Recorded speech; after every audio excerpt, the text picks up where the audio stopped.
All right, as we sift through the mailbag, we always want to find something that's going to generate discussion.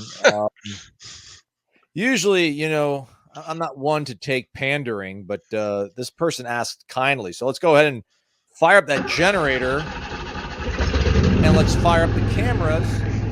And looky here, everybody. It's Michael Langston joining us on Wake Up Warchant out of nowhere. We appreciate Michael being here with us, generating discussion and sparked by comments, everybody. You know how this works. And if you don't, Michael, what people do is they subscribe to warchant.com. They go to Tribal Council. Every single week we do the Renegade Express. And the best question that's going to be the one that generates discussion, we showcase it here in this little video. They get entered into a drawing to win a gift bag at the end of every month. We'll do a drawing at the end of this. And a grand prize drawing for either a portable generator or a portable power station at the end of the year. Again, all you got to do is go to Instagram, follow Cummins Lifestyle. Do that. Be a subscriber to warchant.com. Michael's here with us. And Michael's a recruiting question. That's why we have you here with us. Okay. By FSU Uncensored. This is a long one. I had to shorten it up, but here it goes, Michael. Wow. He wants to talk about how quickly the high school recruiting landscape has changed since NIL. He says there's a narrative around the program that Florida State needs to consistently show results year after year to bring in game-changing elite players. He believes that held true in the past, but he sees Florida, Miami, Tennessee, Auburn, to name a few, that are continually out-recruiting Florida State despite those teams having won nothing of significance. It appears there's enough of a sample size to show it's not just about showing results anymore to the recruits. So, Michael, having lost our top recruits each of the last few years and other highly rated commitments late into cycles, what, if anything, in your opinion, needs to change? And at what point does FSU, if at all, decide to start outbidding for high school players that could be game changers in the trenches and at the skill position? Yeah, that's a great question. Obviously, I'll say what I've said before. You know, and go into other stuff. But the thing is, FSU is viewed differently when it comes to, and they're judged differently when it comes to this stuff. And stuff he said is good points. Where high school recruiting, they haven't been quite as good as those teams. Now they've been solid. I think people forget how the type of prospects they're bringing in, but yeah, it's a problem. As far as needing to be better. Now, what you can do, I don't know. I mean, if you want that, then you're certainly going to have to either do one of two things. You're either going to have to develop more to the NIL from the high school market, which FSU seems to be more big on proven guys than they are guys that haven't done anything. So maybe you could give more to that, or you're going to have to make some changes on your staff where you have more talented, recruiters that can land. Because there are a few that, hey, they're getting the job done, but there's not quite as many, boom type of ads of in the class. And but overall, I think the best thing, you have to stay with who you are. And what Mike is built on relationships and built on uh, product and development. That's what they've done. Now I see that obviously with the results from that first game, people are going to be like, yeah, well, this ain't working. The transfer portal sucks and all this stuff. Just it's not working. But I still say, one, it's a one game thing, and two, you have to see how the rest of the season, as far as the process of how they develop for the year. If they come in there, Aslan, and they win 10 games and they come back and win 10 games, and then they beat their two in-state rivals, um, it's going to be tough to change drastically. But I think overall, if this continues, it's something that you have to adjust, and they're going to have to do a few different things that they see that's not working. Whether it's like I just said, pay a little more NIL, what you do, and emphatically put in there, um, or like I said, the coaching changes and get more top recruiters on the staff that really kind of help you. But like I said, FSU is judged differently. People not like it, but that's just the way it is. They're judged differently. They're not looked upon the way Miami is. Yes, we know Miami stinks. They never do anything. Florida's in the SEC, so I think that's a different type of argument. So Florida's always, I think, going to get top players whether they're having a new coach or not. They're in the SEC. They have that boom for what that will bring. But and then FSU too. I go back to this, Aslan. They've only had one dominant year.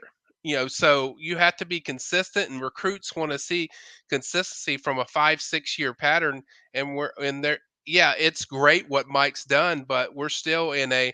They had one dominant year where they were 13-0, and then before that, yeah, they won 10 games, but it wasn't a dominant 10. There was teams that they lost to that they shouldn't be losing to.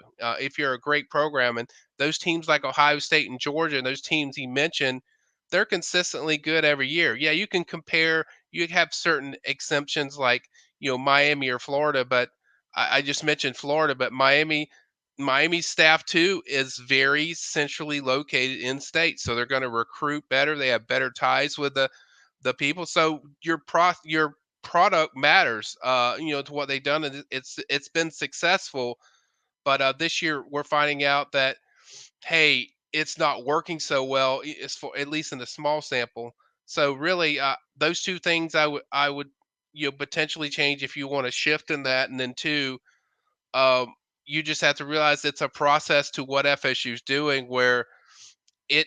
I think people just want to move FSU ahead instead of understanding like they only had one dominant year and they're still building to where they want to go.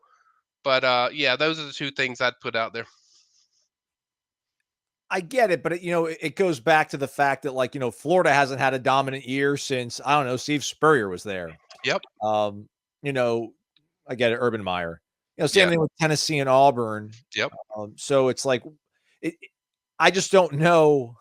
Just because you get a kid that's a high school stud, look at Caleb Downs. I guess maybe that's a little bit of an anomaly because he lost his head coach. But just because you outbid Yep. and get a 5-star game-changing guy from high school doesn't necessarily mean you're going to be able to keep that kid for all 3 years. They could still end up leaving. So, and then yesterday's price isn't today's price. So whatever they got as a true freshman, Yep. you might want more of that as a sophomore if they played even a little bit better. So Yep, and that's the point I've been mentioning, Aslan, with our people on the boards that like, hey, they just need to give more. It's like, yeah, but who's a lot more likely to stick around? The guy that's in the portal that has a lot invested into where he's at. Say he's with FSU, he has a lot more invested, and he's played. And the guys that are already in your program, you're going to invest into those guys. They've done a really good job of retaining their guys that they have on their team, and so there's a lot more focus on production inside the program or coming into the program than there is high school guys, because there's no guarantee. Those kids, I've seen Brew McCoy went to Tennessee and he didn't even play a down with Tennessee. Like those guys can leave anytime they want. So if your take is just pay more for high school kids, yeah, well, you better understand that you're gonna have to keep them too.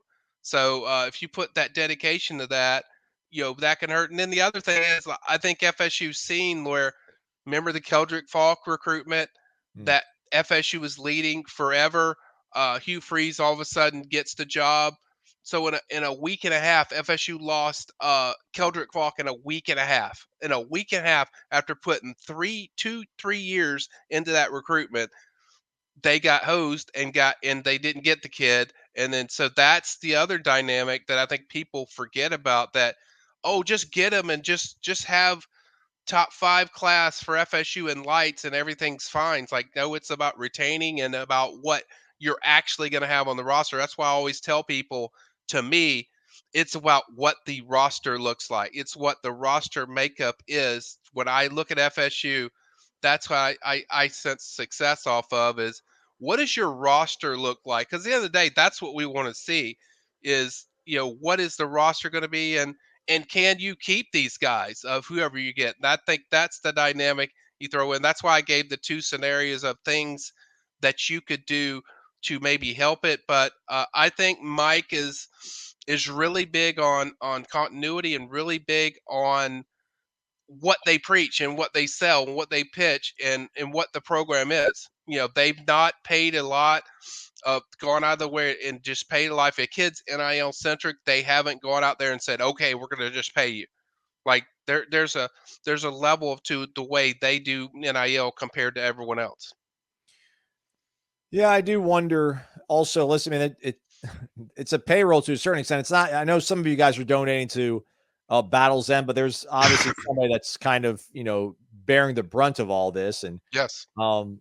to have them, fork over a check. It's like, I don't know how much Jeremiah Smith costs. That would obviously been a really nice piece of the puzzle, but Yeah. maybe you were able to get 3 players as opposed to just getting him. So it's a really weird thing. The only thing I could maybe recommend, unless I don't want to like talk out of school, but like if you are donating money to not Rising Spear, but Battle's End, I mean, maybe tell them like I'd rather this money go towards getting like a 5-star high school kid. I don't know if they're going to listen to that or not, but you can get your voice heard by that. And then also one last thing, Michael, I don't know the specifics, but a lot of people want a Hakeem Williams.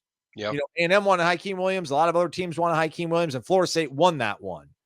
And I'm sure relationships are a big part of it, but I'm sure Florida State also stepped up in other aspects to like kids. So they've done that. And listen, through 14 games of him being here in Tallahassee, he hasn't done a lot. And there might be guys that transferred in last year that have done more for Florida State, possibly. So it's a really weird balancing act. I get it, but I don't see the staff, Michael, as constructed. Maybe if he brings in new assistants, they'll get in Mike's ear and change his mind on the philosophy. Yeah. But as it stands right now, it seems like to him, they can build a core and get their finishing piece in the transfer portal, as opposed to rolling the dice and trying to get an 18-year-old kid that might not pan out. Right. Yeah. You look at their high school classes. I think from average, when I see consistently, top 15, what they get, but I get it. People want top 5 and top 10, but they've gotten guys off the NIL this year, off their class guys. They have. Go look at their class. I've already covered Dalen McCutcheon. That was an NIL one. There's several guys. CJ Wiley, that was the one that was surprised. Malik Clark, they got him. These are NIL guys that they put emphasis in that they get. Now, it can't be just everything NIL all the time. It can't be NIL centric where it's just cut a check and that's it.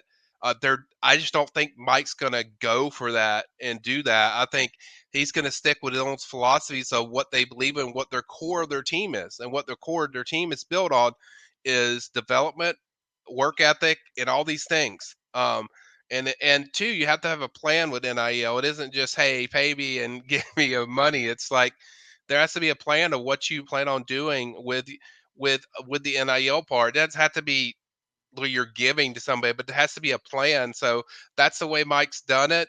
And as you said, you can adjust a few things, and maybe if it goes bad, you might have to make some changes within your staff of getting a few better recruiters. But outside of that, I don't know how much you can change of the stuff that we've already covered, where there's no guarantee if you pay for high school kids, and two, the success of how they built the roster is strictly all portal and high school combined. And that's the way they feel works. And that's what they think works. And until it doesn't, we still have a full season. So like I said, what if FSU wins 10 games again? Okay, they're averaging 10 wins a season the last 3 or 4 years. So how are you going to argue against what the results are? I get it. You might hate it that Florida's getting this 5-star or Miami's getting this 5-star, but if the product is working of organizing a roster and they're getting 10 wins a year, you can't really, I think, really crap on the whole situation of how they're doing it.